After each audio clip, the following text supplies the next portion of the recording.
पे अपना ITR file करते टाइम फेक डिडक्शन और एग्जेम्पशन को क्लेम करता है, जिससे वो अपने टैक्स के अमाउंट को कम कर पाए या रिफंड को क्लेम कर पाए। और इनकम टैक्स डिपार्टमेंट इस तरह के फ्रॉड को डिटेक्ट कर लेता है।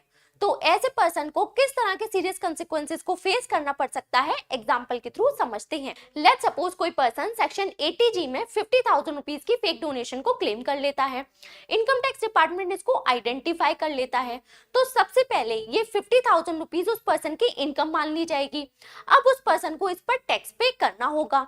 लेट्स सपोज वो पर्सन 30% की टैक्स स्लैब में आता है, तो 15,000 रुपीज का उसको टैक्स पे करना पड़ जाएगा।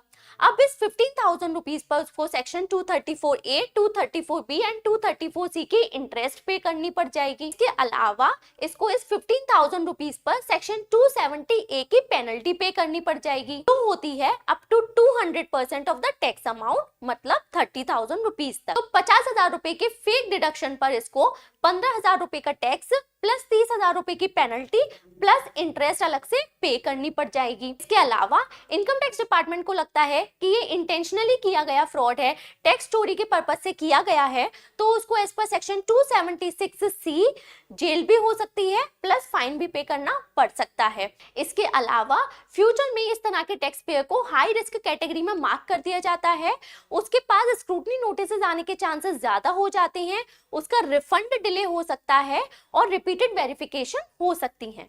For more such informative video subscribe to my channel.